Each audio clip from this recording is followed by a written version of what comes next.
again. So in this video, I'm answering another question that came from my email list.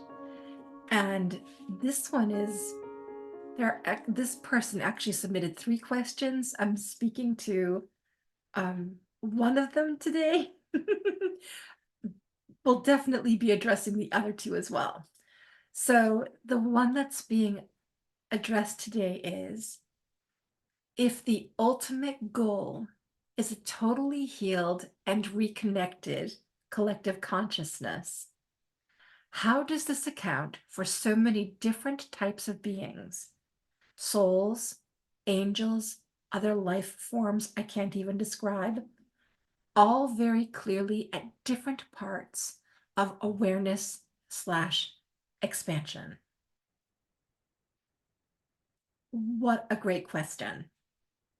What a great question. So, oh boy, I can't wait to actually hear the answer. So yes, if the ultimate goal is a totally healed and reconnected collective consciousness, how does this account for so many different types of beings, souls, angels, other life forms I can't even describe, all very clearly at different parts of awareness slash expansion? Yeah, such a great question. Okay.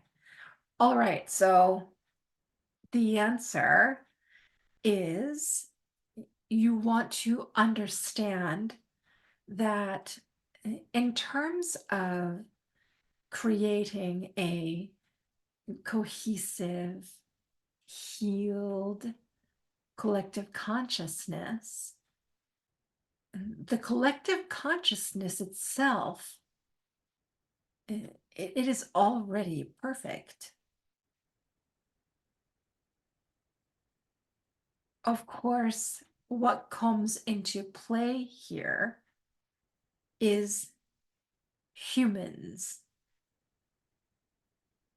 What we see here is humans, by their design, have attributed various archetypes to their way of evolving. And as more humans are becoming more aware of other life forms, other energy forms, independent of Earth, they begin bargaining in a way that they may have opportunity to evolve to what they perceive as being, for example, the level of an archangel or an ascended master. They see themselves working through their trials and tribulations, working through their karma, as they may put it.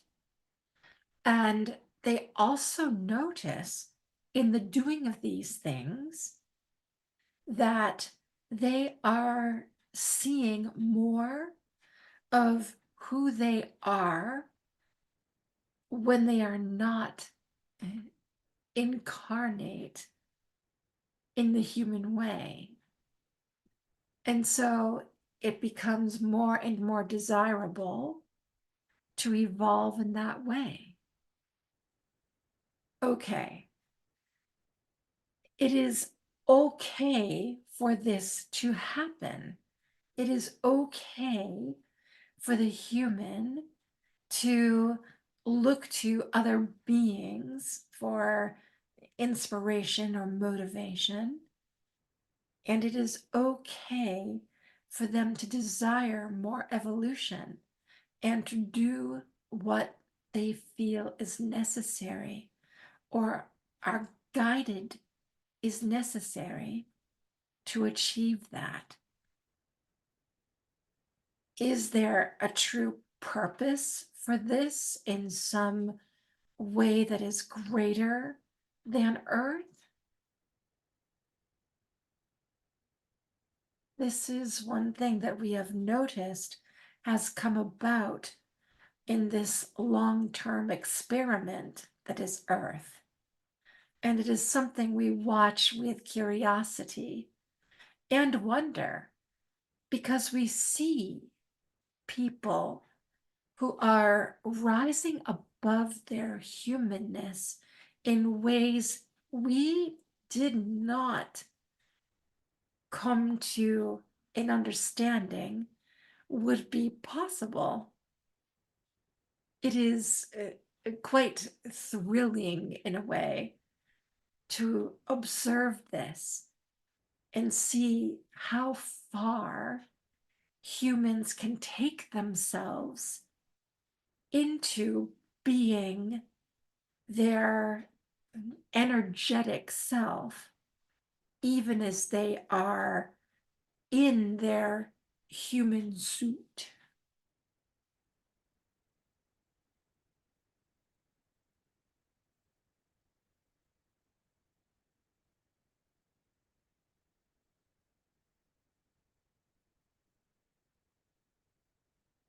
Oh my goodness.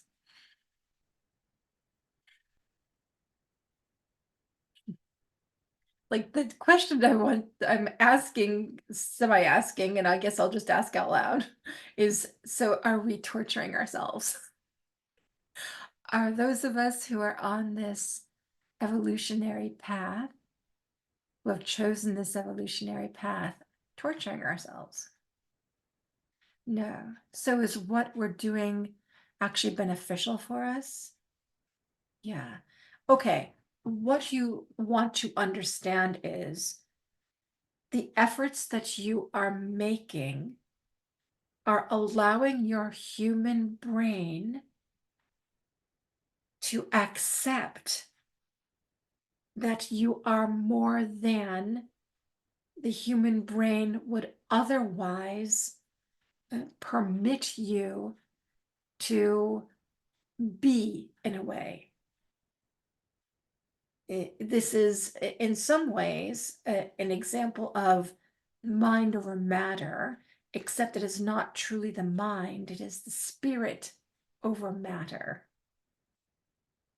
It is simply the way that you are doing this by taking the classes, by doing the meditations, and the other ways that you employ to help you to release the anchors of your humanness that hold you in a position that is not for your best, that inhibits growth.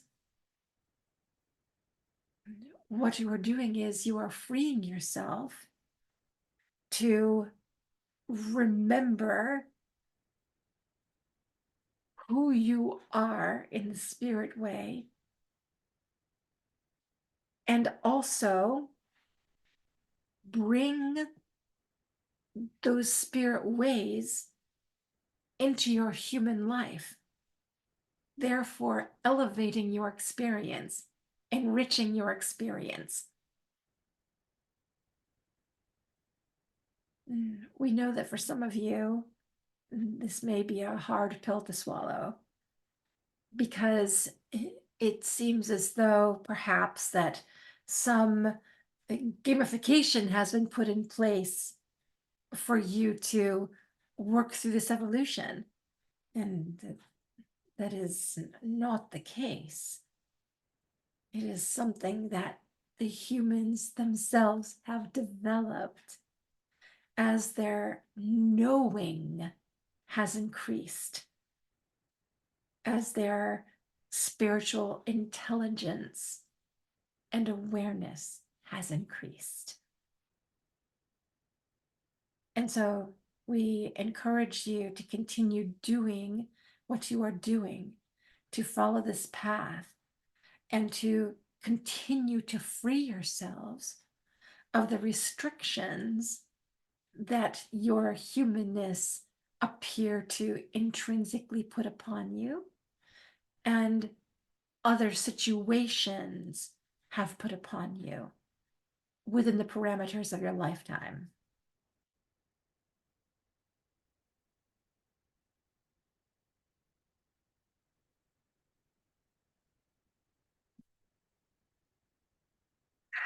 Yeah.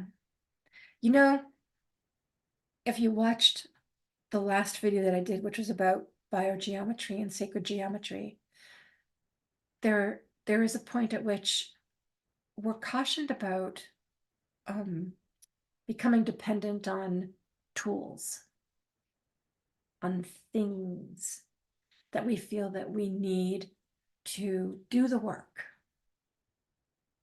And this sort of feels like that a little bit, except for the fact that at the same time, because of our humanness, because of the way our brain works, and I'm pretty sure I said something similar in the last video, the fact is that doing the sort of work that we do to further our evolution, to help create that cohesion of human and spirit, and to therefore support the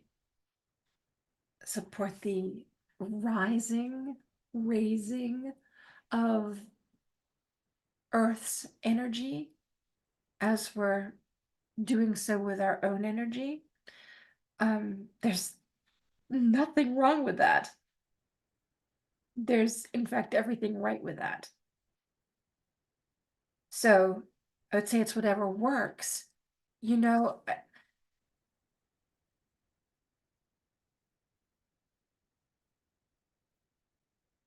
it feels like once again, it is a situation in which we have overcomplicated the process, perhaps, for ourselves.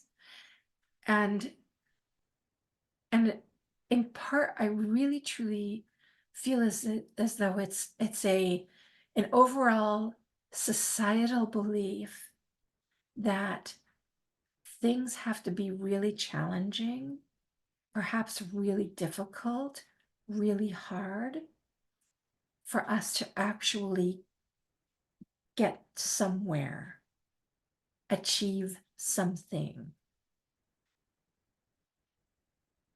I mean, how many times do you hear the phrase, work hard? How many times have you heard someone say something to the effect of, it was really hard, but it was totally worth it? And perhaps it's even that um, if it isn't hard, then it isn't worth having. If it isn't hard to get, doesn't take hard work, and it isn't worth having, then you're not doing it right. Really, there are phrases that tone on that we hear on repeat, and people where they're, I have worked hard, worked my fingers to the bone, uh, worked 24/7, foregone family events, foregone building my own family, foregone, etc., etc., etc. And because I did that, look what I have. Look what I did. You know, it's a badge of honor. Is it though? So, anyway, something else to consider. It ties in.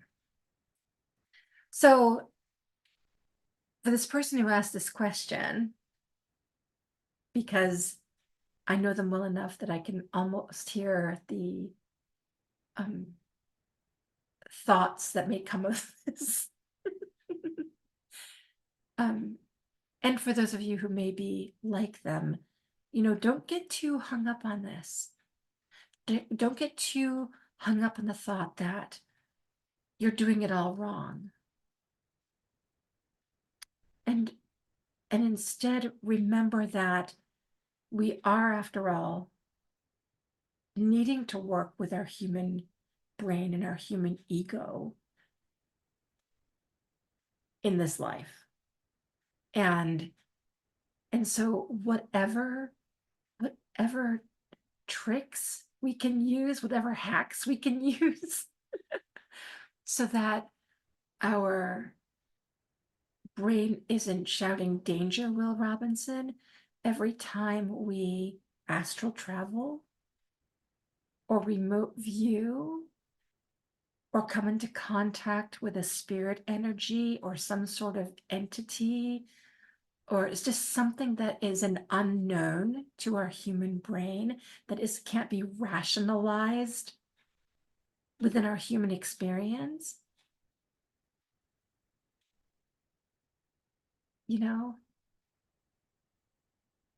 it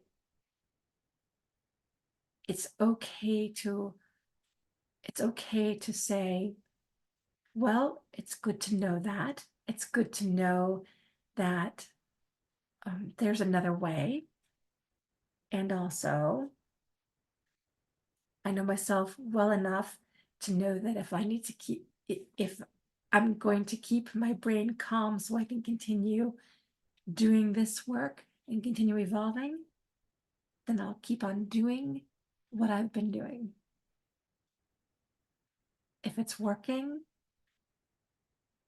what's the term? If it ain't broke, don't fix it.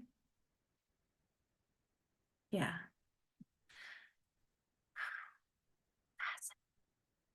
Fascinating. So hopefully that question was answered. I guess it sort of did.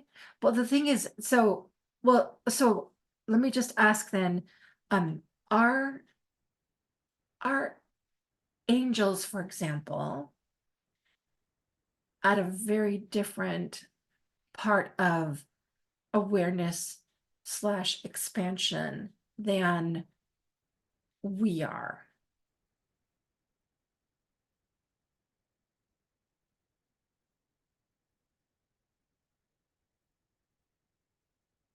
Hmm. So that's a no. And the thing is, so I'm going to rephrase that than humans are. Than humans are.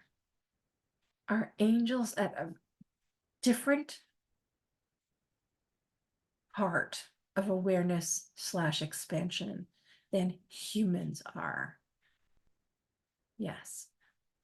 And yet they are not different than your soul. And that is the thing. Again, you need to take your humanness into account. And yet, what you are doing the work that you do, is you are chipping away at, stripping back the parts of your humanness that inhibit or prohibit you from seeing your true self, from resonating with your true self, from resonating as your true self.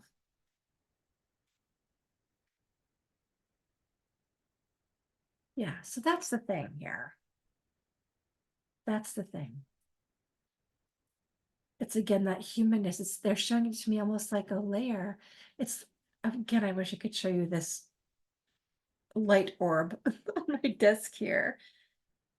But if you can imagine an orb of light, and then what's happened is um it's I don't know, it has these layers of fabric or whatever that's just been all wrapped around it. And that's our humanness. That's our humanness. But it's the core here is this orb of light that is our soul. And so it is a stripping away, a necessary stripping away of that cloth, that fabric, to reveal that light here on earth as humans.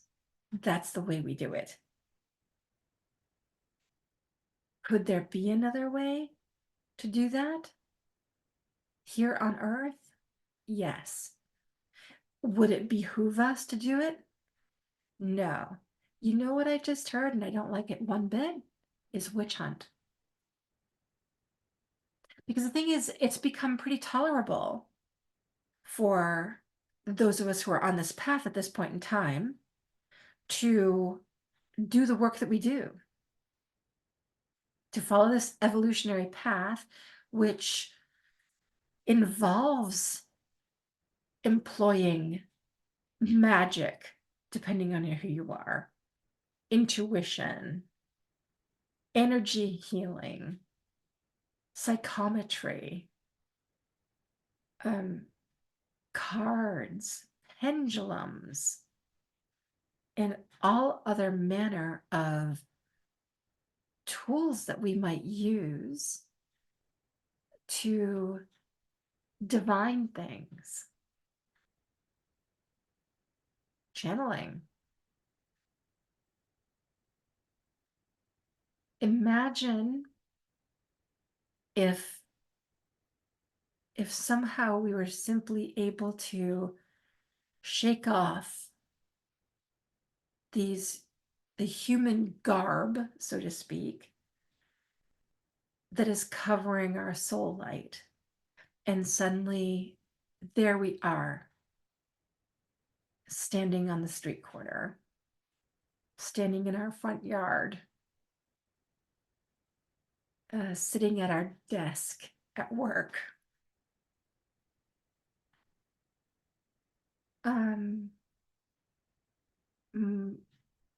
More than likely, especially early on, because there probably wouldn't be a whole lot of energies like that exposing themselves, they would probably be seen as threats. Certainly aliens, which is not a bad word and yet would be used as a bad word, is often used as a bad word, you know? So, yeah, there's a lot to unpack there. This person does not ask simplistic questions ever, which I really appreciate. And this is another example of that. So, yeah, boy, I'd love to know your thoughts about this. If you feel like leaving a comment in the comment section, be super curious to know what comes up for you around this. So, anyway, whew, thanks again for watching.